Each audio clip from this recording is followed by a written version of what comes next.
ഓടി ഓടി കളിയാടി വാ കണ്ണാ, ഓടി ഓടി ഓടി കളിയാ, പാടി പാടി പാടി നടനമാടി വാ കണ്ണാ, പാടി പാടി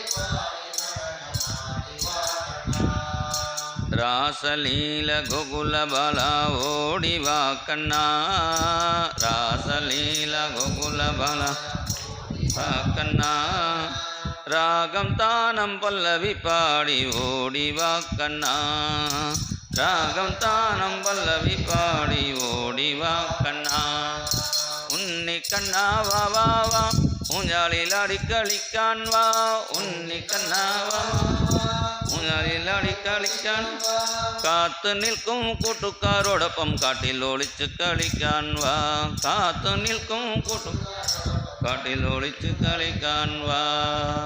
സർവത്ര ഗോവിന്ദനാമ സങ്കീർത്തനം, ഗോവിന്ദ ഗോ. ജയ് ബോൾ സദ്ഗുരുനാഥ് മഹാരാജ് കി ജയ്. ധ്രുവചരിത്രം നാരദൻ പ്രചേതസുകളുടെ സത്രയാഗത്തിൽ പാടി എന്നാണ് ഇവിടെ മൈത്രേയ മഹർഷി പറഞ്ഞു. ആതോദ്യം വിതുദൻ ശ്ലോകാണ് സത്രേ ഗായത് പ്രചേതസാം. ഇത് പറഞ്ഞപ്പോഴാണ് വിതുരൻ ചോദിക്കുന്നു, ഈ പ്രചേതസുകൾ ആരാണ്, ആരുടെ പരമ്പരയിൽ വന്നവരാണ് ചോദിച്ചപ്പോൾ, അതേ ധ്രുവൻ്റെ പരമ്പരയിൽ വന്ന മഹാത്മാക്കളാണ് പ്രചേതസുകൾ. ആ ധ്രുവൻ്റെ പരമ്പരയിൽ അങ്കന് പേരുള്ള രാജാവ് ഉണ്ടായിരുന്നു. അദ്ദേഹം പുത്രഭാഗ്യത്തിന് വേണ്ടി പുത്രകാമേഷ്ടി യാഗം നടത്തി. യാഗകുണ്ടത്തിൽ നിന്നും ഒരു ഭൂതം പായസം കൊടുത്തു. ആ പായസം കഴിച്ചിട്ടാണ് ഒരു ഉണ്ണി ഉണ്ടായി. പുത്രകാമേഷ്ടി യാഗം നടത്തി ഭൂതം കൊടുത്ത പായസം കുടിച്ച് ഉണ്ടാവുന്ന കുട്ടികൾ മുഴുവനും രാവണപ്പോലെ ആവണം വിചാരിക്കേണ്ട. ഇവിടെ ഉണ്ടായ ഉണ്ണി രാവണക്ക് നേരെ വിപരീതമായി വേനൻ എന്ന പേരിലാണ് ആ ഉണ്ണി അറിയപ്പെട്ടു. വേനൽ പറയേണ്ടതൊക്കാൾ വേനൽ പറയാമായിരുന്നു. വേനൽക്കാലം പോലെ എല്ലാവരെയും ചൂടാക്കി ഈ കുട്ടി. ഇങ്ങനെ നല്ല അച്ഛനാണ്, നല്ല അമ്മയാണ്, പക്ഷേ കുട്ടി ഇങ്ങനെ മോശമാവാൻ എന്താ കാരണം? ഇവിടെ പറയുന്നു അച്ഛനമാർ നന്നായിട്ട് കാര്യമില്ല, അവരുടെ പരമ്പരയിൽ മുത്തശ്ശനും കൂടി നന്നാവാണ്. ഈ രാജാവ് എന്തു ചെയ്തു? യമൻ്റെ പെൺകുട്ടിയെ വിവാഹം കഴിച്ചു. മൃത്യുവിൻ്റെ പെൺകുട്ടിയെ വിവാഹം കഴിച്ചത് കൊണ്ട് എന്തായി? ഈ അമ്മയുടെ അച്ഛൻ്റെ വഴിയിൽ ഈ ഉണ്ണിയും ഉണ്ടായി. ആ സ്വഭാവം കൊണ്ടാണ്. കാരണം യമലോകത്തിൽ എന്താണ്, എപ്പോഴും വെട്ട് കൊള്ളു ഇങ്ങനെയൊക്കെ എല്ലാവരെയും ദുഃഖിപ്പിക്കുന്ന നരകലോകത്തിൽ ഉള്ള കാര്യങ്ങളൊക്കെ ഭൂലോകത്തിൽ തന്നെ ചെയ്യാൻ തുടങ്ങി ഈ ഉണ്ണി. എല്ലാവരും നായാട്ടത്തിന് കാട്ടിലേക്ക് പോകാറുണ്ട്. ഈ ഉണ്ണി വില്ലും എടുത്ത് നാട്ടിൽ തന്നെ തുടങ്ങി എല്ലാവരെയും അമ്പ ചെയ്ത് കൊല്ലാൻ തുടങ്ങി. അപ്പോൾ നാട്ടുകാർക്ക് രാജാവോട് പറഞ്ഞു, ഞങ്ങൾക്ക് പ്രജകളായ ഞങ്ങൾ വേണോ അത് മകൻ വേണോ? മകൻ വേണമെങ്കിൽ ഞങ്ങളൊക്കെ കാട്ടിലേക്ക് പോയിക്കൊള്ളാം. അപ്പോൾ ഞങ്ങൾ വേണമെങ്കിൽ മകനെ കാട്ടിലേക്ക് പറഞ്ഞു വിടൂ. അപ്പോൾ രാജാവ് ആലോചിച്ചു, നിങ്ങൾ രണ്ടുപേരും കാട്ടിലേക്ക് പോകണ്ട, ഞാൻ പോയിക്കോളാം എന്ന് വിചാരിച്ച് അർദ്ധരാത്രിയിൽ ആ രാജാവ് അംഗമഹാരാജാവ് കാട്ടിൽ പോയി തപസ് ചെയ്ത് ഭഗവാനെ പ്രാപിച്ചു. ഇവിടെ മൈത്രേയ മഹർഷി ഒരു ശ്ലോകം പറയുന്നുണ്ട്, കഥപത്യം വരം മന്യേ സദപത്യാത്ത് ശുചാം പദാത്ത്. നല്ല കുട്ടികൾ ഉണ്ടാവുന്നതൊക്കെ ഇങ്ങനെ മോശമായ ചീത്ത പറയുന്ന കുട്ടികൾ ഉണ്ടായാൽ നന്നായി. കാരണം കുട്ടികൾ നല്ല കുട്ടികളാണെങ്കിൽ എന്ത് ചെയ്യും? അച്ഛനമ്മമാർക്ക് പ്രത്യേകം മുറി ഉണ്ടാക്കി കൊടുക്കും, അവർക്ക് പ്രത്യേക TV വാങ്ങിത്തരും, എന്ത് വേണമെങ്കിലും സീരിയൽ നോക്കിക്കോളൂ പറയാം. മോശമായ കുട്ടികളാണെങ്കിൽ ഭക്ഷണം പോലും കൊടുക്കാറില്ലേ? അപ്പോൾ എന്ത് ചെയ്യും അച്ഛനമ്മമാർ? ഇവിടെ ഭക്ഷണം പോലും കിട്ടില്ല, മര്യാദയ്ക്ക് സപ്താഹത്തിന് പോകാൻ വിചാരിച്ച് അങ്ങനെയെങ്കിലും ഇവിടെ വന്ന് പ്രസാദങ്ങളും കഴിച്ച് ഭാഗവതം കെട്ടിരിക്കില്ലേ? അങ്ങനെ ചിലപ്പോൾ ഇങ്ങനെ മോശമായ കുട്ടികൾ ഉള്ളായതുകൊണ്ട് അച്ഛനമ്മമാർക്ക് ചിലപ്പോൾ സത്സംഗത്തിൽ പങ്കെടുക്കാൻ സാധിക്കും. അതാണ് ഇവിടെ പറയുന്നു, കഥപത്യം വരം മന്യേ സദപത്യാത്ത് ശുചാം പദാത്ത് നിർവിദ്യേത ഗൃഹാൻമർത്യോ യത് ക്ലേശനിവഹാത് ഗൃഹാത്ത് എന്നാണ് പറയുന്നു. പിന്നെ വേനൻ രാജ്യഭരണം ഏറ്റെടുത്തു. രാജ്യഭരണം ഏറ്റെടുത്തപ്പോൾ എന്ത് ചെയ്തു? വേനൻ്റെ രാജ്യഭരണകാലത്ത് ധർമ്മകാര്യങ്ങളെ നിരോധിച്ചു. പെരുമ്പറ കൊട്ടി ഭേരീഘോഷേണ സർവസഹ ന യഷ്ടവ്യം ന ദാതവ്യം ന ഹോതവ്യം ദ്വിജാഹ്വജിത്. എവിടെയും ഹോമം നടത്താൻ പാടില്ലേ, ന ഹോതവ്യം ദാനം കൊടുക്കാൻ പാടില്ലേ. പിന്നെ അമ്പലമൊക്കെ വെറുതെ എന്തിനാ അമ്പലത്തിൽ ഇങ്ങനെ പാലഭിഷേകമൊക്കെ ചെയ്യുന്നു, വെറുതെ ഇങ്ങനെ നെയ്യ് ഒഴിക്കുന്നു, ഇതൊക്കെ ആവശ്യമില്ല. എല്ലാം കൊട്ടാരത്തിൽ ഭണ്ഡാരത്തിൽ രാജാവിൻ്റെ ഭണ്ഡാരത്തിൽ സമർപ്പിച്ചാൽ മതി. ഇപ്പോൾ ചില ആളുകൾ പറയുന്നുണ്ടല്ലോ, പണ്ടത്തെ രാജാക്കളൊക്കെ എന്ത് ചെയ്തിരുന്നു? അവരുടെ സ്വന്തം സ്വത്ത് മുഴുവനും അമ്പലത്തിൽ കൊണ്ടാക്കിയിരുന്നു. തിരുവനന്തപുരത്ത് രാജാവ് എന്ത് ചെയ്തു? സ്വന്തം ആഭരണം തൻ്റെ സ്വത്ത് മുഴുവനും അമ്പലത്തിൽ കൊണ്ടാക്കി. ഇപ്പോഴത്തെ രാജാക്കളോ അമ്പലത്തിൽ ഭണ്ഡാരത്തിൽ നിന്ന് അങ്ങോട്ട് കൊണ്ടുപോകും. പണ്ടത്തെ രാജാക്കളുള്ള വ്യത്യാസം അതാണ്. അങ്ങനെ ഇവിടെ സത്കാര്യങ്ങൾ ചെയ്യാൻ പാടില്ലേ, ഇതൊക്കെ ചില ആളുകൾ തെറ്റിദ്ധരിക്കുന്നു. വെറുതെ ഇങ്ങനെ തേങ്ങാവൊക്കെ മുറിച്ച് അത് നെറുക്കി അത് ഗണപതി ഹോമം പറഞ്ഞ് അഷ്ടദ്രവ്യ മഹാഗണപതി ഹോമം നല്ല ഭക്ഷണം കഴിക്കുന്ന സാധനങ്ങളൊക്കെ വെറുതെ അഗ്നിയിലിട്ട് തീയിലിട്ട് എന്താ വെറുതെ കത്തിക്കുന്നു? ഇങ്ങനെ ചില ആളുകൾ ചോദിക്കുന്നുണ്ടല്ലോ. അത് വെറുതെ കത്തിക്കുന്നില്ല, അതുകൊണ്ട് ഗുണമാണ്. ഇപ്പോൾ ഒരു ആൾ എന്ത് ചെയ്യുന്നു? ഒരു ചാക്ക് വിത്ത് നെല്ല് എടുത്തു പോയി കൃഷിസ്ഥലത്തിൽ പാടത്തിൽ ഇങ്ങനെ തെളിച്ച് പറഞ്ഞു. എന്തിനാ ഇത് വെറുതെ? എന്താ ഒരു ചാക്ക് നെല്ല് വെറുതെ പോയല്ലോ വിചാരിക്കേണ്ട. ഒരു ചാക്ക് വിത്ത് നെല്ല് കൃഷിസ്ഥലത്തിൽ തെളിച്ചാൽ എന്താവും? 100 ചാക്ക് കൊയ്തെടുക്കാൻ സാധിക്കും.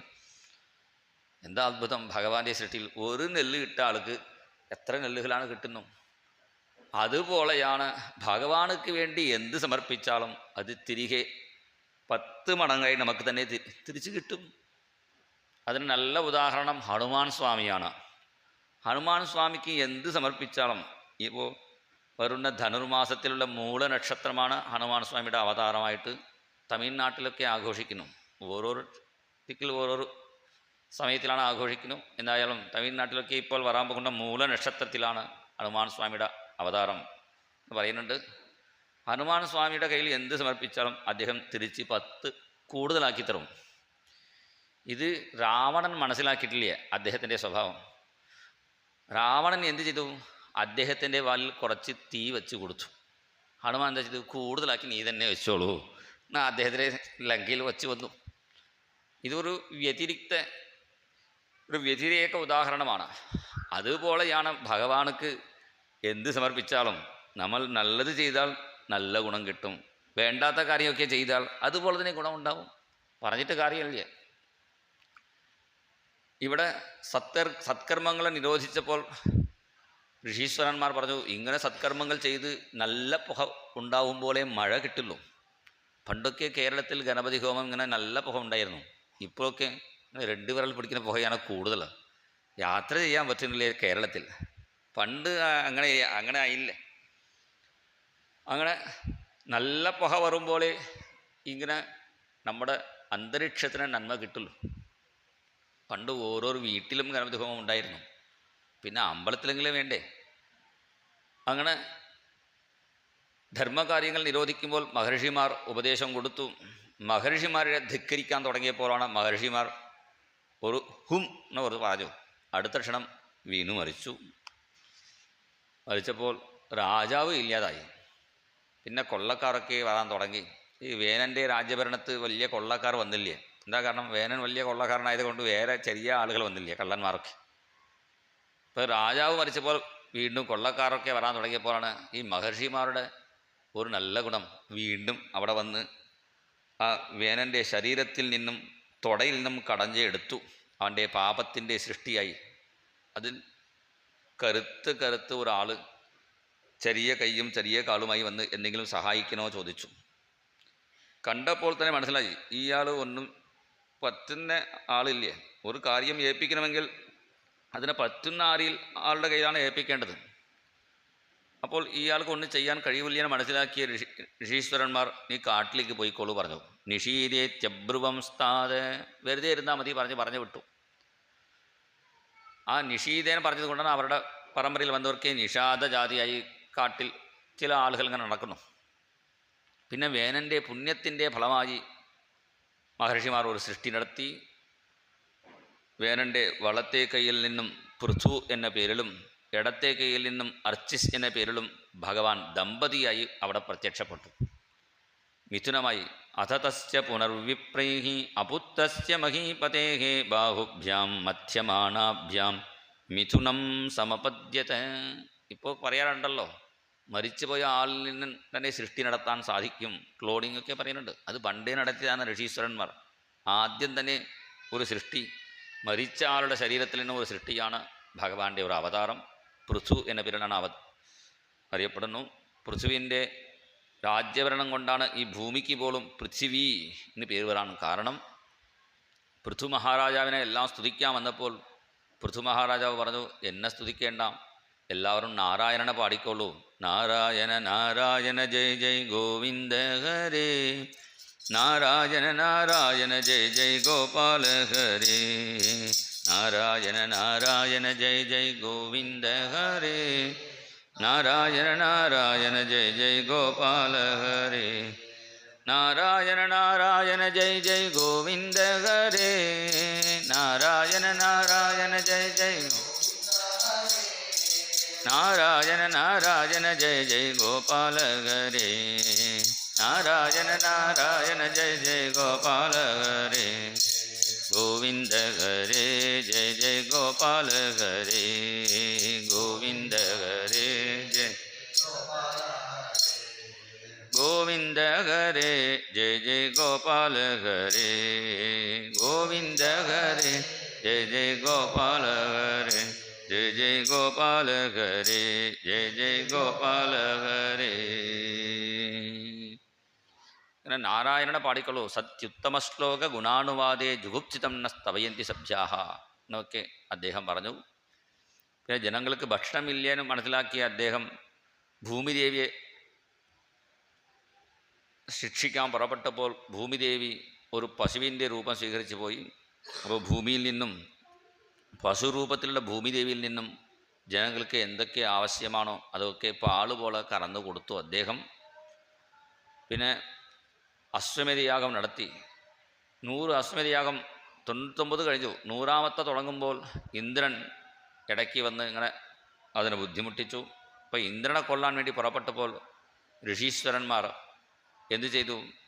ഞങ്ങൾ തന്നെ ഇന്ദ്രനെ വധിച്ചേക്കാമെന്ന് പറഞ്ഞ് ആഭിചാരയാഗം ചെയ്യാൻ തുടങ്ങി. അപ്പോൾ ഇന്ദ്രൻ പേടിച്ച് ബ്രഹ്മാവോട് പറഞ്ഞു. ബ്രഹ്മാവ് നേരിട്ട് വന്ന് പറഞ്ഞു, ഈ യാഗം നിർത്തിക്കോളൂ. ഉടനെ യാഗം നിർത്തി. ഈ പൃഥ്വിൻ്റെ നല്ല ഗുണം കണ്ടപ്പോൾ ഭഗവാൻ അവിടെ പ്രത്യക്ഷപ്പെട്ടു. ഇതാണ് ഒരു നല്ല ഗുണമാണ് നമുക്ക് വേണ്ടത്. ഭക്തി മാത്രം ചെയ്തിട്ട് കാര്യമില്ല. പാട്ട് പാടി ഭജന ചെയ്ത് ഇങ്ങനെയൊക്കെ ചെയ്തിട്ട് കാര്യമില്ല. ആരെങ്കിലും വലിയ ആളുകൾ എന്തെങ്കിലും പറഞ്ഞാൽ ശരി, അത് പറയാൻ നമ്മൾക്ക് അഹങ്കാരം അത് വിട്ടുകൊടുക്കാറില്ല. നീ പേര് ഞാൻ കേൾക്കില്ലേ നമ്മൾ പറഞ്ഞിട്ടൊക്കെ.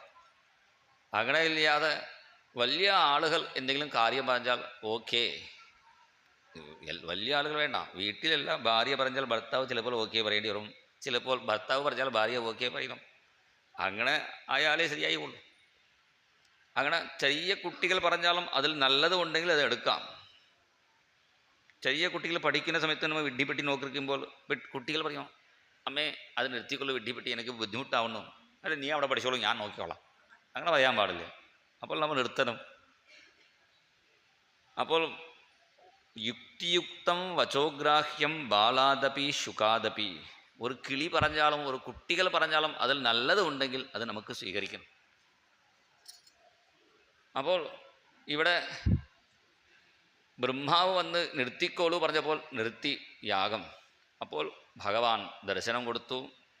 പറയുന്നു, ഭഗവാൻ തന്നെ നേരിട്ട് പറയുന്നു, വൃണീഷ്വതേഹം ഗുണശീലയന്ത്രിതഃ വരഞ്ച മത്കഞ്ചന മാണവേന്ദ്ര, വൃണീഷ്വതേഹം ഗുണശീലയന്ത്രിതഃ നാഹം അഖൈർവൈ സുലഭസ്തപോഭിഃ യോഗേന വാ യത് സമചിത്തവർത്തി.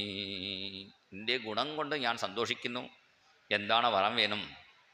അപ്പോൾ പൃഥു പറഞ്ഞു, ഭഗവാനെ എനിക്ക് നിങ്ങളുടെ ഗുണങ്ങളെ കേൾക്കാൻ ഒരു 10,000 ചെവി കിട്ടിയാൽ കൊള്ളാം. 10,000 ചെവി പറഞ്ഞാൽ എന്താ അർത്ഥം?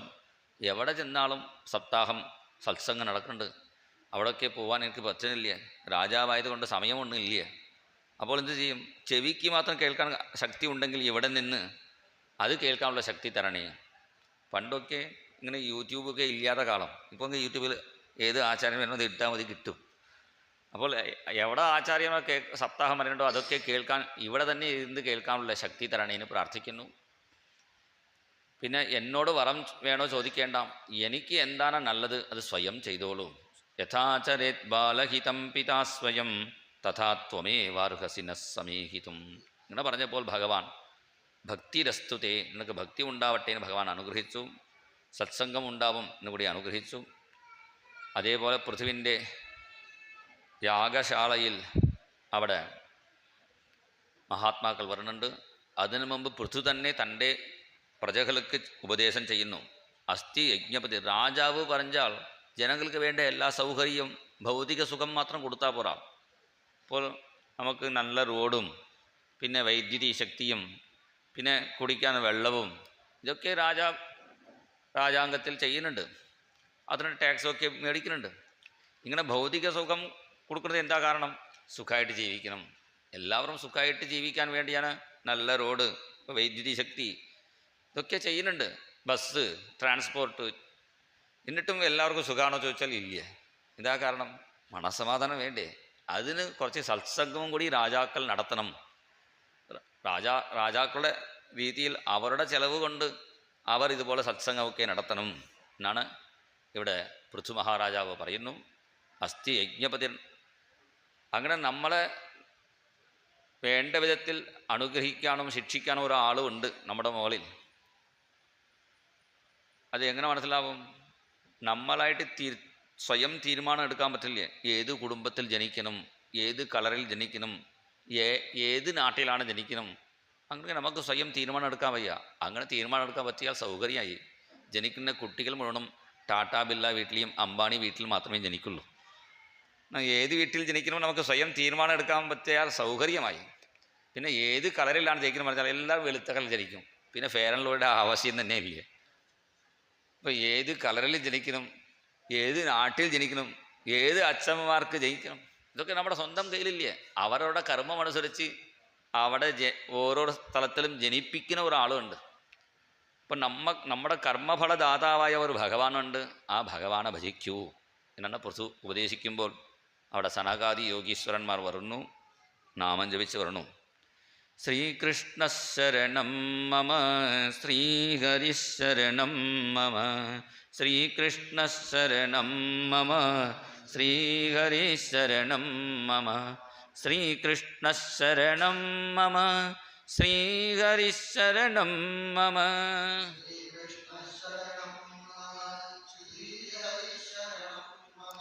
ശ്രീകൃഷ്ണശരണം ശ്രീഹരിശരണം മമ ശ്രീകൃഷ്ണശരണം മമ ശ്രീഹരിശരണം ശ്രീകൃഷ്ണശരണം മമ ശ്രീഹരിശരണം മമ ശ്രീകൃഷ്ണശരണം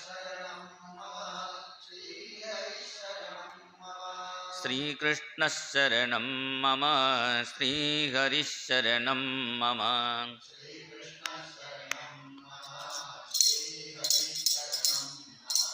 ശ്രീഹരിശരണം മമ ശ്രീഹരിശരണം മമ. സനകാദികൾ വന്നപ്പോൾ അവരെ വേണ്ട വിധത്തിൽ നമസ്കരിച്ചു, അവർക്ക് പാദപൂജയൊക്കെ ചെയ്തു.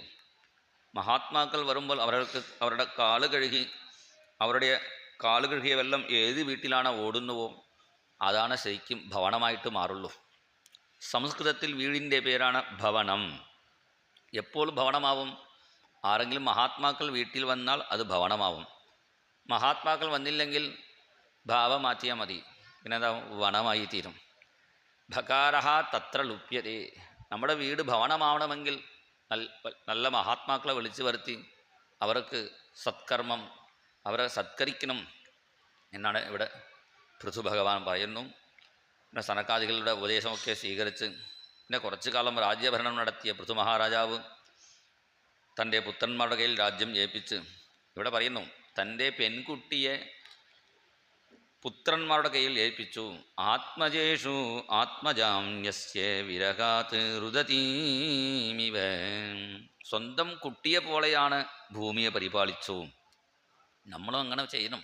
നമ്മളൊക്കെ വേണ്ടാത്ത സാധനങ്ങളൊക്കെ ഭൂമിയിലിട്ട് ഭൂമിയെ നശിപ്പിക്കുന്നു. നമ്മളൊക്കെ ഈ പ്ലാസ്റ്റിക്കിന് ഒരു സാധനം വന്ന ശേഷം ഭൂമിയുടെ ശക്തി അതിൻ്റെ ഒക്കെ കുറഞ്ഞു പോകുന്നു. നിർത്തണം പറഞ്ഞാൽ ഒരാൾ നിർത്തുന്നില്ല. പിന്നെ പ്ലാസ്റ്റിക് മാത്രമല്ല, പിന്നെ വേണ്ടാത്ത എന്തൊക്കെയോ കാര്യങ്ങളൊക്കെ ചെയ്ത് ഭൂമിയെ നമ്മൾ നശിപ്പിക്കുന്നു. അങ്ങനെ ഇല്ലാതെ ഭൂമിയെ വേണ്ട വിധത്തിൽ സംരക്ഷിച്ചാൽ നമ്മൾ സുഖമായിട്ട് ജീവിക്കാൻ സാധിക്കുള്ളൂ. അങ്ങനെ തൻ്റെ പെൺകുട്ടിയെ പോലെയുള്ള ഭൂമിയെ തൻ്റെ പുത്രന്മാരുടെ കയ്യിൽ ഏൽപ്പിച്ച് വേണ്ട വിധത്തിൽ നോക്കണേ. ചിലപ്പോൾ അച്ഛനമ്മമാർ മരിക്കുന്ന സമയത്ത് പെൺകുട്ടിയാണെങ്കിൽ പെൺകുട്ടിയെ പറയും, ആ സഹോദരന്മാരോട് പറയും, പുത്രന്മാരോട് മോളെയും കൂടി നോക്കിക്കോളൂ എന്ന് പറയുന്നത് പോലെയാണ് രാജ്യഭരണം പുത്രന്മാരുടെ കയ്യിൽ ഏൽപ്പിച്ച് അദ്ദേഹം കാട്ടിൽ ചെന്ന് തപസ് ചെയ്ത് ഭഗവാന്റെ രൂപത്തിൽ ലയിച്ചു. അദ്ദേഹത്തിൻ്റെ ഭാര്യ അർച്ചിസ് ദേവിയും ഭർത്താവിൻ്റെ ശരീരത്തോടൊപ്പം സ്വയം ചെന്ന് ആ ഭഗവാന്റെ ചൈതന്യത്തിൽ ലയിച്ചു. അവരുടെ പരമ്പരയിൽ പ്രാചീന ബർഗീസ് എന്ന പേരുള്ള രാജാവ് ഉണ്ടായിരുന്നു. ആ പ്രാചീന ബർഗീസ് അദ്ദേഹത്തിന് 10 കുട്ടികളുമുണ്ടായി. അവർ 10 പേർക്കും ഒരേ പേരാണ് ഇട്ടു, പ്രചേതസ് എന്നാണ് പേര്. പ്രചേതസ് എന്താ പറഞ്ഞാൽ അതിങ്ങനെ നല്ല ചേതസ്, നല്ല മനസ്സുള്ളവരാണ്. ഒരു കുട്ടി നല്ല മനസ്സ്, വേറെ കുട്ടിക്ക് അത്ര നല്ല മനസ്സും ഉണ്ടാവില്ല. ചിലപ്പോൾ ഒരു കുടുംബത്തിൽ ജനിക്കുന്ന ഒരേ അച്ഛനമ്മമാർക്ക് ജനിക്കുന്ന കുട്ടികൾ 2 പേരും ഒരേപോലെ ആവണം വിചാരിക്കേണ്ട. ഒരു കുട്ടി അമ്പലത്തിന് വരും, ഒരു കുട്ടി അങ്ങോട്ട് സിനിമയ്ക്ക് പോകും. ഒരേ അച്ഛനമ്മയുടെ കുട്ടികളല്ലേനും പറഞ്ഞിട്ട് കാര്യമില്ലേ. അവർ ഉണ്ടാവേണ്ട സമയം ഇതൊക്കെ ശാസ്ത്രങ്ങളിൽ കൃത്യമായിട്ട് മഹർഷി പറഞ്ഞിട്ടുണ്ട്. നല്ല സമയത്തിൽ നല്ല തിഥിയിൽ അങ്ങനെ ദമ്പതിമാർ ചേർന്നിരിക്കുമ്പോൾ ഉണ്ടാകുന്ന കുട്ടികൾ അതുപോലെ ആവും. ഗാന്ധിജിയുടെ മകൻ പോലും അത്ര നല്ല ആളില്ലേ. എങ്ങനെ നിങ്ങളുടെ ആസിൽ ഇങ്ങനെ മോശമായി? നല്ല സമയത്തിൽ ഉണ്ടായിട്ടില്ലേ പറഞ്ഞു അദ്ദേഹം. അപ്പോൾ അവരുടെ ഉണ്ടാകുന്ന സമയം അനുസരിച്ച് അവരുടെ സ്വഭാവ വ്യത്യാസം ഉണ്ടാവും. ഒരേ മഹാത്മാവിൻ്റെ പുത്രന്മാരാണ് രാവണൻ, കുംഭകർണൻ, വിഭീഷണൻ. പക്ഷേ വിഭീഷണൻ വേറെ തരത്തിലാണ്, കുംഭകർണൻ വേറെ തരത്തിലാണ്, രാവണൻ വേറെ വിധത്തിലാണ്. ഇതാ കാരണം. അങ്ങനെയാണ്. അപ്പോൾ അങ്ങനെ ഇല്ലാതെ ഈ 10 കുട്ടികളും ഒരേപോലെ നല്ല മനസ്സോട് ഉണ്ടായിരുന്നു. എല്ലാ കുട്ടികൾക്കും നല്ല മനസ്സ് കണ്ടപ്പോൾ എല്ലാ കുട്ടികൾക്കും ഒരേ പേരിട്ടു, ചേതസ് എന്ന പേരിട്ടു, പ്രകൃഷ്ടമായ ചേതസ് ഉള്ളവർ. ഇവർ 10 പേരും ഗുരുവായൂരിൽ വന്നു തപസ് ചെയ്യാൻ വേണ്ടി. ഗുരുവായൂരിൽ വന്നപ്പോൾ അവിടെ നാരായണ സരസിൻ്റെ ഉള്ളിൽ നിന്നും നാമജപം കേൾക്കുന്നുണ്ട്.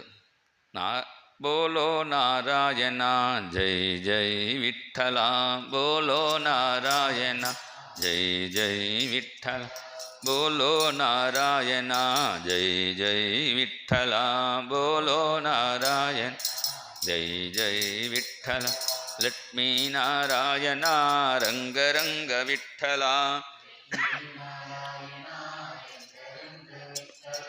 ഗോവിന്ദ വിഠല, ഗോപാല വിഠല, ഗോവിന്ദ വിഠല, ശ്രീരംഗ വിഠല, പാണ്ഡുരംഗ വിഠല, ശ്രീരംഗ വിഠല, बोलो नारायण जय जय विठ्ठल, बोलो नारायण जय जय विठ्ठल, जय जय जय जय जय विठ्ठल, जय जय जय विठ्ठल. വെള്ളത്തിൻ്റെ ഉള്ളിൽ നിന്നാണ് ഭജനം. നമ്മളൊക്കെ പുറത്തിരുന്ന് നാമം ജപിക്കാൻ പറ്റില്ലേ. വെള്ളത്തിൻ്റെ ഉള്ളിൽ മുങ്ങിയിരുന്നിട്ടാണ്. മഹാദേവൻ അത്ര തപസ്സുള്ള ആളല്ലേ. അങ്ങനെ വെള്ളത്തിൻ്റെ ഉള്ളിൽ നിന്ന് തരിക്കേവ സരസസ്തസ്മാത് നിഷ്ക്രാമന്തം. ആ വെള്ളത്തിൻ്റെ ഉള്ളിൽ, നാരായണ സരസിൻ്റെ ഉള്ളിൽ നിന്നും നാമം ജപിച്ചുകൊണ്ട് മഹാദേവൻ അവിടെ പ്രത്യക്ഷപ്പെട്ടു. പ്രചേതസുകളെ കണ്ടപ്പോൾ, നിങ്ങളൊക്കെ പ്രാചീന ബസിൻ്റെ കുട്ടികളല്ലേ, വരോ ഇവിടെ വിളിച്ചു. അവർക്ക് അത്ഭുതം തോന്നി. നമ്മളാണ് ആദ്യമായി കാണുന്നു. കാരണം നമ്മുടെ പുറകിൽ വേറെ ആൾ വന്നിട്ടുണ്ടാവും വിചാരിച്ചു. അവർ ഇങ്ങോട്ട് തിരിഞ്ഞു നോക്കി. നിങ്ങൾ തന്നെ ഇവിടെ വരൂ എന്ന് വിളിച്ചു മഹാദേവൻ. നിങ്ങൾ പ്രശേഷകൾ, നിങ്ങൾ ഭാഗവതന്മാരല്ലേ? ഞങ്ങൾ ഭാഗവതന്മാരായിട്ട് ആയിട്ടില്ല. ഇപ്പോൾ ഭാഗവതം മേടിക്കാൻ വേണ്ടി ഗുരുവായൂർ വന്നതേ ഉള്ളൂ. ഇന്ന് ഭാഗവതം മേടിച്ച് ഇനി ഉപദേശമൊക്കെ മേടിച്ച് പഠിക്കാൻ തുടങ്ങണം. അപ്പോൾ മഹാദേവൻ പറഞ്ഞു, ഭാഗവതം മേടിക്കണം. നിങ്ങൾ ഗുരുവായൂരപ്പണം കാണണം ആഗ്രഹിച്ച് ഗുരുവായൂർ ആരാണ് വരുന്നുവോ അവർ എല്ലാവരും ഭാഗവതന്മാർ തന്നെയാണ്. യൂയം വേദിഷിതപുത്രാഹം വിദിതം വശ്ചികീർഷിതം അനുഗ്രഹായ ഭദ്രം വഹ ഏവം മേ ദർശനം കൃതം. നിങ്ങൾക്ക് വലിയ ഭാഗ്യമാണ്. ഗുരുവായൂരപ്പനെ കാണും മുമ്പ് ആദ്യം എന്നെ തന്നെ കാണണം. എല്ലാ ക്ഷേത്രത്തിൻ്റെയും നിയമം അങ്ങനെയാണ്. ഓരോ വിഷ്ണു ക്ഷേത്രത്തിൻ്റെ അടുത്തൊരു ശിവക്ഷേത്രം ഉണ്ടാവും. അവിടെ മമ്മിയൂരപ്പനെ കണ്ട ശേഷമേ ഗുരുവായൂരപ്പനെ കാണാൻ പോകാവൂ. ചിലപ്പോൾ നമുക്ക് സമയം അനുസരിച്ച് പോകുമ്പോൾ ആദ്യം ഗുരുവായൂരപ്പനെ കാണാൻ പോകും. അതുകൊണ്ടാണ് അവിടെ ഭഗവതി ക്ഷേത്രം ചുറ്റി വരുന്ന സമയത്ത് അവിടെ ഒരു മമ്മിയൂരപ്പൻ്റെ ഒരു രൂപം വച്ചിട്ടുണ്ട്. കാരണം അവിടെ പോയില്ലെങ്കിലും ഇവിടെ നിന്നുകൊണ്ട് പ്രാർത്ഥിക്കണം. ഇപ്പോൾ ഗുരുവായൂരപ്പനെ എങ്ങനെ ഭജിക്കണം, ഗുരുവായൂരപ്പനോട് എന്താണ് വരം മേടിക്കണം, എല്ലാം ഉപദേശം കൊടുക്കുന്നു. രുദ്രഗീതം എന്നാണ് ഇതിൻ്റെ പേര്. രുദ്രൻ ഉപദേശിച്ചത് കൊണ്ടാണ് രുദ്രഗീതം. രാവിലെ എഴുന്നേറ്റ് ഈ രുദ്രഗീതം ചൊല്ലിയാൽ നമുക്ക് എന്ത് വേണമെങ്കിലും ഗുരുവായൂരപ്പൻ അത് പ്രസാദിക്കും എന്നാണ് ഇവിടെ പറയുന്നു.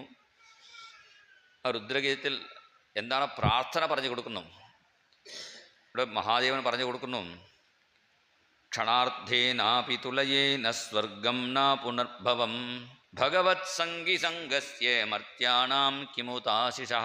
ഇതുപോലെ നല്ല സത്സംഗത്തിൽ കിട്ടുന്ന ഒരു ആനന്ദം സ്വർഗത്തിൽ പോലും ഇല്ലേ, കൈലാസത്തിൽ പോലും ഇല്ലേ, വൈകുണ്ഠത്തിൽ പോലും ഇല്ലേ. അതുകൊണ്ട് ഗുരുവായൂരപ്പനോട് സത്സംഗം തരണേന് പ്രാർത്ഥിക്കണം എന്നുകൂടി ഉപദേശിച്ചു. ആ ഉപദേശം മേടിച്ച് അവർ ജപിക്കാൻ തുടങ്ങി. ഈ സമയത്താണ് പ്രസേരസുകളുടെ അച്ഛനായ പ്രാചീന ബർഗീസ് മഹാരാജാവിന് നാരദൻ ഉപദേശം കൊടുത്തു. പുരഞ്ജന ഉപാഖ്യാനം, ഒരു കഥ മൂലം. കഥയ്ക്ക് പ്രാധാന്യമില്ല, ഇത് വെറുതെ കെട്ടുകഥയാണ്. ചില കഥകൾ നടന്ന കഥയും ചില കഥകൾ സ്വയം ഉണ്ടാക്കിയ കഥയും പുരാണത്തിലുണ്ടാവും. അത് നോക്കി മനസ്സിലാക്കണം. അങ്ങനെ ഒരു കഥ പറഞ്ഞ്, ഈ ശരീരം ഒരു വാടക വീട് പോലെയാണ്. ഇവിടെ നമ്മൾ 100 കൊല്ലം ലീസിന് വന്നതാണ്. 100 കൊല്ലം ഇവിടെ താമസിക്കാൻ കൊടുത്തിട്ടുണ്ട്. ചില ആളുകൾ ഇങ്ങനെ വാടക വീട്ടിൽ തന്നെ താമസിക്കുന്ന ആളുകൾ അവിടെ ചില റിപ്പയറൊക്കെ ചെയ്യും. പിന്നെ പറയും, കറണ്ട് ബില്ല് അടച്ചത് ഞങ്ങളാണ്, വാട്ടർ ബില്ല് അടച്ചത് ഞങ്ങളാണ്, ഇടയ്ക്ക് റിപ്പയറൊക്കെ ചെയ്തിട്ടുണ്ട്, എനിക്ക് തന്നെ സ്വന്തം എന്ന് ചില ആളുകൾ പറയും. അതുപോലെ നമ്മളും ഈ വീട്ടിൽ, ഈ ശരീരമാകുന്ന വാടക വീട്ടിൽ ചില റിപ്പയറൊക്കെ ചെയ്യുന്നുണ്ട്. വീട്ടിൽ വൈറ്റ് വാഷ് അടിക്കുന്നത് പോലെ തലയിൽ ബ്ലാക്ക് വാഷ് അടിക്കുന്ന ചില ആളുകൾ, ഓട് മാറ്റുന്നത് പോലെ പല്ല് വീണാൽ വേറെ പല്ല് വാങ്ങി കെട്ടുന്നു. എന്നൊക്കെ നമ്മളും ചില റിപ്പയറൊക്കെ ചെയ്യുന്നുണ്ട്. ചെയ്താലും ഇവിടെ സ്ഥിരമായിട്ട് നിൽക്കാൻ സാധിക്കില്ല. ഈ ശരീരം വിട്ട് പോകും മുമ്പ് സ്വന്തമായി നമുക്കൊരു വീട് ഉണ്ടാക്കിയെടുക്കണം. നമ്മുടെ സ്വന്തം വീട് എവിടെയാണ്? ഭഗവാന്റെ ഗുരുവായൂരപ്പൻ്റെ തിരുവടിയാണ്. അവിടെ നിന്നാണ് നമ്മൾ ഇറങ്ങി ഇവിടെ വന്നത്. വേദം അതാണ് പറയുന്നു. ആനന്ദസ്വരൂപനായ ഭഗവാനിൽ നിന്നാണ് നമ്മൾ ഇവിടെ വന്നു. ആനന്ദോ ബ്രഹ്മേ ദിവ്യജാനാത് ആനന്ദാധ്യേവ കൽവിമാനി ഭൂതാനി ജായന്തേ. സായബുമാർ ചില ആളുകൾ പറയുന്നുണ്ട്, നമ്മളൊക്കെ കുരങ്ങന്മാരുടെ പറമ്പിൽ ജനിച്ചവരാണെന്ന്. നമ്മളൊക്കെ കുരങ്ങന്മാരുടെ പറമ്പിൽ ജനിച്ചിട്ടില്ല. പറഞ്ഞ ആൾ ചിലപ്പോൾ അങ്ങനെ ഉണ്ടായിട്ടുണ്ടാവും. അദ്ദേഹം തീർച്ചയായും തിയറിയായിട്ട് എഴുതിയിട്ടുള്ളൂ. ഇങ്ങനെ ആവാം, അങ്ങനെ പറഞ്ഞിട്ടുള്ളൂ, നിശ്ചിതമായി പറഞ്ഞിട്ടില്ല. ചില കുട്ടികളുടെ സ്വഭാവം കാണുമ്പോൾ, ഈ കുരങ്ങന്മാരുടെ സ്വഭാവം കാണുമ്പോൾ അങ്ങനെ ആയിട്ടുണ്ടാവും, അങ്ങനെ അദ്ദേഹം വിചാരിച്ചു, അത്രയേ ഉള്ളൂ. നമ്മളൊക്കെ കുരങ്ങന്മാരുടെ പറമ്പിൽ ജനിച്ചിട്ടില്ല. നമ്മളൊക്കെ മഹർഷിമാരുടെ പറമ്പിൽ ജനിച്ചവരാണ്. ആ മഹർഷിക്കും കാരണം ബ്രഹ്മാവാണ്, ബ്രഹ്മാവിൻ്റെ കാരണം ഗുരുവായൂരപ്പനാണ്. ഭഗവാനിൽ നിന്ന് നമ്മൾ ജനിച്ചവർ. അതിൻ്റെ ഉറപ്പ് എന്താണ്, തെളിവ് എന്താണ് ചോദിച്ചാൽ, ആർക്കെങ്കിലും ദുഃഖം വേണോ ആഗ്രഹിക്കാറുണ്ടോ? ഒരു മാസമായി നമുക്ക് ദുഃഖം വന്നില്ലല്ലോ, അങ്ങനെ ഒരാളും പറയാറില്ല. എല്ലാവർക്കും സുഖമാണ് വേണ്ടത്, ആനന്ദമാണ് വേണ്ടത്. ആനന്ദം വേണം ആഗ്രഹിക്കാൻ എന്താ കാരണം? ആനന്ദസ്വരൂപനായ ഭഗവാനിൽ നിന്നും ജനിച്ചവരാണ് നമ്മൾ. സാന്ദ്രാനന്ദാവബോധാത്മകം സാന്ദ്രാനന്ദതനോ പറയുന്നുണ്ടല്ലോ. അങ്ങനെ ആനന്ദസ്വരൂപനായ ഭഗവാനിൽ നിന്ന് നമ്മൾ വന്നത് കൊണ്ടാണ് ആ ആനന്ദം പ്രാപിക്കണം നമ്മൾ വിചാരിക്കുന്നു. പക്ഷേ ആനന്ദം എവിടെയാണെന്ന് ഇതുവരെ മനസ്സിലായിട്ടില്ല. കാപ്പി കുടിച്ചാലാണോ ആനന്ദം, കല്യാണം കഴിച്ചാലാണോ ആനന്ദം എന്ന് പറഞ്ഞ് ഇങ്ങനെ ഓടി നടക്കുന്നു. ആനന്ദം ഗുരുവായൂരപ്പനിൽ ആണ്. അത് പിന്നെ അവസാനം നമുക്ക് മനസ്സിലാവും. സത്സംഗത്തിലാണ് ആനന്ദം. ഇത് ഉപദേശം കൊടുത്തു നാരദൻ പ്രാചീന ബർഗീസ് മഹാരാജാവിന്. അദ്ദേഹം കുറച്ചു കാലം കപിലാശ്രമത്തിൽ തപസ് ചെയ്ത് ഭഗവാനെ പ്രാപിച്ചു. പ്രത്യേകിച്ചുള്ള മുന്നിൽ ഗുരുവായൂരപ്പൻ പ്രത്യക്ഷപ്പെട്ടു പറഞ്ഞു, നിങ്ങൾ വിവാഹം കഴിച്ചോളൂ. അപ്പോൾ പറഞ്ഞു, വിവാഹം കഴിച്ചാൽ അത് ബന്ധനമാവല്ലേ? അപ്പോൾ ഭഗവാൻ പറഞ്ഞു, മദ്വാർത്തായാതയാമാനാം ന ബന്ധായ ഗൃഹാമതാഹ. വിവാഹം കഴിച്ച് ദമ്പതിമാർ രണ്ടുപേരും ഭഗവാനെക്കുറിച്ച് സംസാരിച്ചാൽ, ഭഗവാന്റെ കാര്യങ്ങൾ പാടിക്കൊണ്ട് നടന്നാൽ അത് ഗൃഹസ്ഥാശ്രമം ആവണില്ല, അത് മോക്ഷം തന്നെയാണ്, അത് ബന്ധനമാവില്ല എന്ന് ഭഗവാൻ ഉപദേശം കൊടുത്തു. ചിലപ്പോൾ മറക്കാനിടയായാൽ ഞാൻ ചില സാധുക്കളെ പറഞ്ഞു വിടാം എന്ന് പറഞ്ഞു. അതേപോലെ അവർ വിവാഹം കഴിച്ചു, രാജ്യഭരണം ഏറ്റെടുത്തു. അങ്ങനെ രാജ്യഭരണം ഏറ്റെടുത്ത് മരങ്ങൾ കൂടുതലായി അവരുടെ സമയത്ത്. അപ്പോൾ മരങ്ങളൊക്കെ ദഹിപ്പിക്കാൻ പുറപ്പെട്ടപ്പോൾ മരങ്ങളുടെ പെൺകുട്ടിയാണ് വാർക്ഷി എന്ന പെൺകുട്ടി. കണ്ടു എന്ന ഒരു മഹർഷി ഉണ്ടായിരുന്നു. അദ്ദേഹം തപസ് ചെയ്യുമ്പോൾ പ്രമ്ലോച്ച എന്ന ഒരു അപ്സര സ്ത്രീയെ പറഞ്ഞു വിട്ടു ദേവന്മാർ. പ്രമ്ലോച്ചയ്ക്കും ആ കണ്ടു മഹർഷിക്കും ഒരു കുട്ടി ഉണ്ടായി. ആ കുട്ടിയാണ് മാരിഷ എന്ന പേര്. ദേവന്മാർക്ക് കുട്ടികളുണ്ടായാൽ പിന്നെ അത് പോറ്റി വളർത്താറില്ല, അങ്ങനെ തന്നെ ഉപേക്ഷിച്ച് പോകും. അങ്ങനെയാണ് മേണക തനിക്കുണ്ടായ പെൺകുട്ടി അങ്ങനെ ഉപേക്ഷിച്ച് പോയി. ശകുന്തം ലാളിച്ച് വളർന്നത് കൊണ്ടാണ് ശകുന്തള അങ്ങനെ ആ പെൺകുട്ടിക്ക് പേര് കിട്ടി. പിന്നെ വേറൊരു മഹർഷി കണ്വ മഹർഷി അത് വളർത്തി. ഇവിടെ മഹർഷിയും ഉപേക്ഷിച്ചു പോയി, കണ്ടു മഹർഷിയും ഉപേക്ഷിച്ചു പെൺകുട്ടിയെ. ആ അമ്മയും പ്രമ്ലോചാപരുള്ള അപ്സരസ്ത്രീയും ഉപേക്ഷിച്ചു. അപ്പോൾ വൃക്ഷദേവതകളാണ് അത് വളർത്തിയെടുത്തു ആ പെൺകുട്ടിയെ. പിന്നെ പെൺകുട്ടിക്ക് ഭക്ഷണം എന്തെങ്കിലും കൊടുക്കേണ്ടേ? അപ്പോൾ ഇന്ദ്രൻ തൻ്റെ അമൃതം കുറച്ച് ആ പെൺകുട്ടിക്ക് കൊടുത്തു. അതുകൊണ്ട് ആ പെൺകുട്ടി രക്ഷപ്പെട്ടു. ആ പെൺകുട്ടിയെ ഇവർ മരങ്ങളെ ദഹിപ്പിക്കാൻ പുറപ്പെട്ടപ്പോൾ ആ മരങ്ങളൊക്കെ വൃക്ഷദേവതകളൊക്കെ ആ പെൺകുട്ടിയെ ഇദ്ദേഹത്തിന് സമർപ്പിച്ചു, ഈ പ്രചേതകൾക്ക് സമർപ്പിച്ചു. 10 പേരും ആ ഒരു പെൺകുട്ടിയെ വിവാഹം കഴിച്ചു. അങ്ങനെ ആവണം. അവർ അത്ര ദിവ്യശക്തി ഉള്ളവരാണ്. എങ്ങനെയാണ് ദ്രൗപദി ഓരോരോ സമയത്തിലും അഗ്നിയിൽ ഇറങ്ങി വീണ്ടും വേറെ രൂപം സ്വീകരിച്ച്, എന്താ കാരണം 5 ദേവന്മാരുടെ ശക്തിയും ഒരേ സ്ത്രീയിൽ ആയിരുന്നു. അപ്പോൾ വേറെ രൂപം മാറ്റാൻ വേണ്ടി ഇടയ്ക്ക് അഗ്നിയിൽ പ്രവേശിച്ച് വരും. ചില സ്ത്രീകൾ ചോദിക്കും, ഞങ്ങൾ 5 പേര് വിവാഹം കഴിച്ചുകൂടെ? കഴിക്കാം, പക്ഷേ ദ്രൗപദിയെ പോലെ ആവണം. വിവാഹം കഴിക്കുമ്പോൾ അഗ്നിയിൽ ഇറങ്ങി കുറച്ച് കാലം ഇരുന്നിട്ട് പിന്നെ മര്യാദയ്ക്ക് വരാൻ പറ്റുമോ? അത്രയും തപസ് വേണ്ടേ? അങ്ങനെ വേണമെങ്കിൽ ആവാം. അങ്ങനെയാണ് ഇവർ വിവാഹം കഴിച്ചു. ഇവർ ഭഗവാനെ മറക്കാൻ ഇടയായപ്പോൾ നാരദൻ വന്ന് അവർക്ക് വീണ്ടും ഉപദേശമൊക്കെ കൊടുത്തു. ദയയാ സർവഭൂതേഷു സന്തുഷ്ട്യാ യേന കേന വാ സർവേന്ദ്രിയോപശാന്ത്യാച തുഷ്യത്യാസു ജനാർദ്ദനഃ. ഗുരുവായൂരപ്പനെ പൂജിക്കണം പറഞ്ഞാൽ വിഗ്രഹത്തിൽ മാത്രം പൂജിച്ചിട്ട് കാര്യമില്ല. ദയയാ സർവഭൂതേഷു, എല്ലാ ഭൂതങ്ങളിലും ദയ കാണിക്കണം. എന്ത് കിട്ടുന്നുവോ അതിൽ സന്തോഷിക്കാൻ പഠിക്കണം. ഇത് കിട്ടിയാലേ നമുക്ക് സുഖമുണ്ടാവുള്ളൂ വിചാരിക്കേണ്ട. പണ്ടൊക്കെ വീട്ടിൽ ഒന്നും ഉണ്ടായിട്ടില്ല, ഫ്രിഡ്ജ് ഇല്ലേ, ടി വി ഇല്ലേ, പിന്നെ വാഷിംഗ് മെഷീൻ ഇല്ലേ, മിക്സി ഇല്ലേ, ഒന്നുമില്ലാതെ സുഖമായിട്ട് മനസ്സമാധാനത്തോടെ ജീവിച്ചു. ഫാൻ പോലും ഉണ്ടാവില്ല. ചിലപ്പോൾ വിശിരി വെച്ച് ഇങ്ങനെ വീശിയിരിക്കും, ഉറക്കം വന്നാൽ വിശിരി വീഴും, അവർ സുഖമായിട്ട് ഉറങ്ങിയിരുന്നു.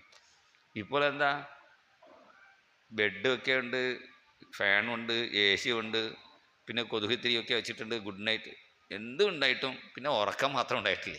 ഇപ്പോൾ ഇല്ലേ. പണ്ട് ഒന്നുമില്ലെങ്കിലും സുഖമായിട്ട് ഉറങ്ങിയിരുന്നു. ഇപ്പോൾ എല്ലാം ഉണ്ടായിട്ടും ഉറക്കം മാത്രം ഇല്ല. എന്താ കാരണം? ഇത് ഉണ്ടെങ്കിലേ നമുക്ക് സുഖം അങ്ങനെ നമ്മൾ തീരുമാനിച്ചു പോയി. ഇപ്പോൾ ജനിച്ച പിഞ്ഞു കുഞ്ഞുകൾ പോലും കറണ്ട് പോയി ഫാൻ നിന്നാൽ ഉടനെ കഴിയാൻ തുടങ്ങുന്നു. അങ്ങനെ ചെറുപ്പത്തിൽ തന്നെ ഇങ്ങനെ ഫാനോട് ബന്ധപ്പെട്ടു പോയി. അങ്ങനെ ആവരുത്. ഏത് സമയത്തിലും കിട്ടിയാലും കിട്ടില്ലെങ്കിലും ഒരേപോലെ ജീവിക്കാൻ നമ്മൾ പഠിക്കണം.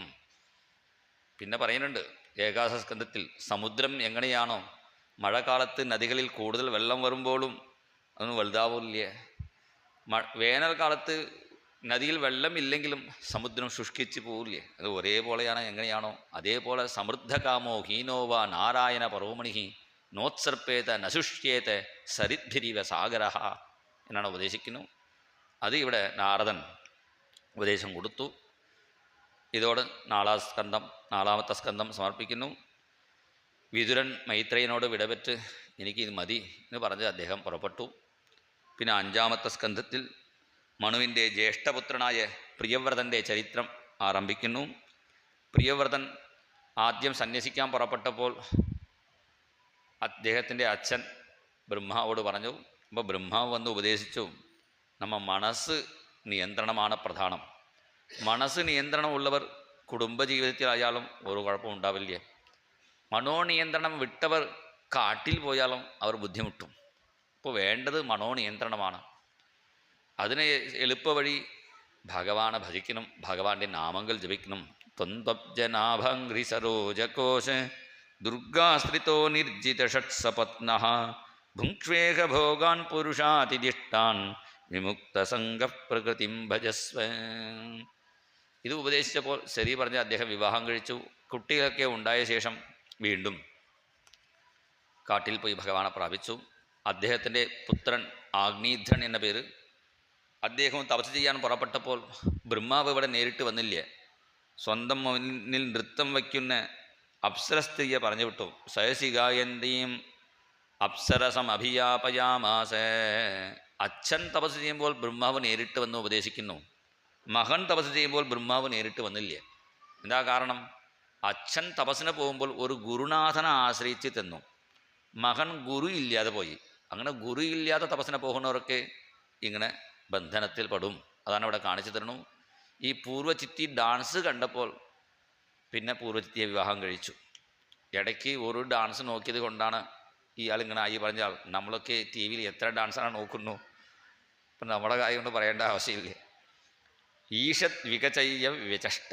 ലേശം ആ പൂർവ്വചിത്തിയുടെ ഡാൻസ് നോക്കി പിന്നെ വിവാഹം കഴിച്ചു. പൂർവ്വചിത്തിക്കും ഈ ആഗ്നേയത്തിനും 9 കുട്ടികൾ ഉണ്ടായി. അതിൽ ജ്യേഷ്ഠപുത്രനാണ് നാഭി മഹാരാജാവ്. നാഭി മഹാരാജാവ് പുത്രഭാഗ്യത്തിന് വേണ്ടി പുത്രകാമേഷ്ടിയാഗം നടത്തുമ്പോൾ യാഗകുണ്ഡത്തിൽ നിന്നും ഭഗവാൻ പ്രത്യക്ഷപ്പെട്ടു. അഥ തമാവിഷ്കൃത ഭജൈകുലദ്വയം ഹിരൺമയം പുരുഷവിശേഷം കപിശകൗശേയാംബരധരം ഉരസിവിലസത്സീവത്സലലാമം ധരവര വണരുഹ വനമാലാത്സൂര്യമൃതമണിഗദാദിഭിരുപലക്ഷിതം സ്ഫുടകിരണപ്പർവരമുകുടകുണ്ടല കടകകടിസൂത്രഹാര കേയൂരനൂപുരാദ്യംഗഭൂഷണ വിഭൂഷിതം ഋക്തിസ്തസ്യ ഗൃഹപതയഃ അധനായോത്തമധനമുപലഭ്യ സ ഭഗവാനമർഹണേന അവനത ശീർഷാണ ഉപതസ്ഥുഃ. ചതുർഭുജ സംഘചക്ര ഗദാപത്മധാരിയായി ഭഗവാൻ ദർശനം കൊടുത്തു. ഇവരൊക്കെ ഗംഭീര സ്തുതിയൊക്കെ ചെയ്തു. എപ്പോഴും ഞങ്ങളുടെ നാവിൽ നാമം ജപിക്കാൻ തോന്നണേ എന്ന് അവർ പ്രാർത്ഥിക്കുന്നു. 5-ാമത്തെ സ്കന്ധം 3-ാമത്തെ അധ്യായത്തിൽ 12-ാമത്തെ ഗദ്യമാണ്. എപ്പോഴും നാമം ജപിക്കാൻ തോന്നണേ എന്ന് ഒരു പ്രാർത്ഥന. നമുക്കും അത് പ്രാർത്ഥിക്കേണ്ടതാണ്. അഥ കഥഞ്ചിത് സ്ഖലനക്ഷുത്പതന ജൃംഭണ ദുരവസ്ഥാനാദിഷു വിവശാനാം ന സ്മരണായ ജ്വരമരണദശായാമപി സകലകസ്മല നിരസനാനി തവ ഗുണകൃതനാമധേയാനി വചനഗോചരാണി ഭവന്തു. അങ്ങനെ പ്രാർത്ഥിച്ചു. പിന്നെ ഈ രാജാവിനെ നിങ്ങളെപ്പോലെ ഒരു പുത്രൻ അനുഗ്രഹിക്കണം പറഞ്ഞപ്പോൾ ഭഗവാൻ പറഞ്ഞു, എന്നെപ്പോലെ പുത്രൻ ഈ ലോകത്തിൽ ഇല്ലേ, ഞാൻ തന്നെ പുത്രനായി ജനിക്കാം എന്ന് പറഞ്ഞ് ഭഗവാൻ തന്നെ പുത്രനായി ജനിച്ചു. ഈ അവതാരത്തിലാണ് ഋഷഭൻ എന്ന് പേര്. ഋഷഭൻ പറഞ്ഞാൽ എന്താ അർത്ഥം? ശ്രേഷ്ഠൻ എന്നാണ് അർത്ഥം. എന്തുകൊണ്ട് ഒരാൾ ശ്രേഷ്ഠനാവുന്നു? ധർമ്മത്തിന് പ്രാധാന്യം കൊടുത്ത് അധർമ്മം പിന്നാക്കം, അതിന് പ്രാധാന്യമില്ലാതെ മാറ്റിവെച്ചാൽ അയാൾ ശ്രേഷ്ഠൻ. നമ്മളൊക്കെ ധർമ്മമാണോ അധർമ്മമാണോ നോക്കില്ലേ, നമുക്ക് എന്താണോ സുഖം അത് അധർമ്മമായാലും കുഴപ്പമില്ലേ, അങ്ങനെ പ്രവർത്തിക്കാൻ പാടില്ല. അപ്പോൾ നമ്മൾ ശ്രേഷ്ഠനാവാൻ പറ്റില്ല. ഇദ്ദേഹം അങ്ങനെ ധർമ്മത്തിന് പ്രാധാന്യം കൊടുത്തത് കൊണ്ടാണ് ഋഷഭൻ ശ്രേഷ്ഠൻ എന്ന് പേര് വരാൻ കാരണം. ഇദ്ദേഹം ചെറിയ കുഞ്ഞായിരിക്കുമ്പോൾ നാട്ടിൽ മഴയില്ലാതായി. അച്ഛൻ മഴയില്ലല്ലോ വിഷമിക്കുമ്പോൾ ഇദ്ദേഹം ആകാശം നോക്കി ഒന്ന് പൊട്ടിച്ചിരിച്ചു. പ്രഹസ്യ ആത്മയോഗമായയാ സുവർഷമജനാഭം നാമ അഭ്യപരിഷത്ത്. തൻ്റെ ചിരി കൊണ്ട് തന്നെ മഴ ഉണ്ടാക്കി. അപ്പോൾ ഇന്ദ്രൻ അത്ഭുതപ്പെട്ടു. ഈ കുട്ടിക്ക് നല്ല ശക്തി ഉണ്ടല്ലോ വിചാരിച്ച് തൻ്റെ പെൺകുട്ടിയെ വിവാഹം കഴിച്ചു കൊടുത്തു. ഋഷഭദേവനക്കും ജയന്തി എന്ന പേരുള്ള ഇന്ദ്രൻ്റെ പെൺകുട്ടിക്കും യോഗശക്തി മൂലം 100 കുട്ടികളുണ്ടായി. ശരീരം മൂലം 100 കുട്ടികൾക്ക് ഉണ്ടാവാൻ സാധ്യതയില്ല, വൈദ്യന്മാരത് സമ്മതിക്കില്ല. ഇത് യോഗശക്തിയാണ്. ആ 100 കുട്ടികൾക്കും ധർമ്മ സൂക്ഷ്മങ്ങളെ ഉപദേശം കൊടുത്തു. ധർമ്മം എല്ലാവർക്കും അറിയാം. മാതൃദേവോ ഭവ, പിതൃദേവോ ഭവ, ആചാര്യദേവോ ഭവ, ഇതൊക്കെ ധർമ്മമാണ്. അച്ഛൻ്റെ വാക്ക് പരിപാലിക്കണം. അച്ഛൻ്റെ വാക്ക് പരിപാലിക്കുമ്പോൾ എല്ലാ വാക്കും പരിപാലിക്കാൻ പാടില്ല എന്നാണ് ഇവിടെ ഉപദേശിക്കുന്നു. ഒരു മകൻ അമ്പലത്തിൽ തൊഴാൻ വേണ്ടി പോകുന്നു. അപ്പോൾ അച്ഛൻ പറഞ്ഞു, ഇന്ന് എൻ്റെ ഒപ്പം കളിക്കാൻ എൻ്റെ സുഹൃത്ത് വന്നില്ലേ ചീട്ട് കളിക്കാൻ, നാളെ അമ്പലത്തിൽ പോയാൽ മതി, ഇന്ന് എൻ്റെ ഒപ്പം ചീട്ട് കളിക്കാൻ വരൂ പറഞ്ഞാൽ പിതൃദേവോ ഭവ പറഞ്ഞ് ചീട്ടാടാൻ പോകാൻ പാടില്ലേ. അച്ഛനായാലും അമ്മയായാലും ധർമ്മം പറഞ്ഞാൽ മാത്രമേ അനുസരിക്കാവൂ. അധർമ്മ കാര്യത്തിൽ പ്രേരണം ചെയ്താൽ അത് ചെയ്യേണ്ട ആവശ്യമില്ലേ എന്നൊക്കെ ഉപദേശം കൊടുത്തു. പിന്നെ ഒരു കാട്ടുതീ കണ്ടപ്പോൾ അതിൻ്റെ ഉള്ളിൽ പ്രവേശിച്ച് അദ്ദേഹം ആ കാട്ടുതീയിൽ മരിക്കുന്ന എല്ലാ ജീവികൾക്കും മുക്തി കൊടുത്തു പറഞ്ഞു. എല്ലാവർക്കും മുക്തി കൊടുത്തു പറഞ്ഞപ്പോൾ അത്ഭുതപ്പെട്ടു പരീക്ഷിത്ത്. അത്ഭുതപ്പെടേണ്ട, ഭഗവാൻ എല്ലാവർക്കും മുക്തി കൊടുത്തേക്കും, പക്ഷേ ഭക്തി കൊടുക്കാറില്ലേ? അതുകൊണ്ട് ഭഗവാനോട് പ്രാർത്ഥിക്കേണ്ടത് ഭക്തിയെ തന്നാലും ഭക്തിയെ തന്നാലും ഭക്തിയെ തന്നാലും ഭക്തിയൊഴിച്ചൊന്നും വേണ്ടേ വേണ്ട എന്നാണ് നമ്മൾ പ്രാർത്ഥിക്കേണ്ടത്. ആഖ്യാൻ നമോ ഭഗവതേ ഋഷഭായ തസ്മൈ. ആ ഋഷഭദേവനക്ക് നമസ്കാരം പറഞ്ഞുകൊണ്ടാണ് പഞ്ചമസ്കന്ധത്തിൽ 6-ാമത്തെ അധ്യായം സമർപ്പിക്കുന്നു. നമുക്കിപ്പോൾ നിർത്തി ദീപാരാധനയോട് സമർപ്പിക്കാം. അതിനുശേഷം ക്ഷേത്രത്തിലുള്ള ആ ചടങ്ങിലൊക്കെ നമുക്ക് പങ്കെടുക്കാം. സർവത്ര ഗോവിന്ദനാമസങ്കീർത്തനം ഗോവിന്ദ ഗോവിന്ദ. സ്വജനഹൃദമല സരോവര വികസിത സരസീരുഹ മൃദുചരണ ഗംഭീരഗമന കരുണായതനയന കലാധര ശീതലവദന ലളിത വിശാല ലലാಟ വിഭാസിത ഗോപീ ചന്ദന തിലക ജയ ജയ കലിമദഹരണ ജയ ഹരിനാമ വിതരണ ജയ ഹിതകര മൃദുവചന ഹേമശൈല സമധീരമുദാര കരുണാപാരാവാര ജയ ശ്രീ മാധുരി രമണ ജയ ശ്രീ മാധുരി രമണ ജയ ശ്രീ മാധുരി രമണ. जय बोलो प्रेमी केंद्र सतगुरु महाराज की जय.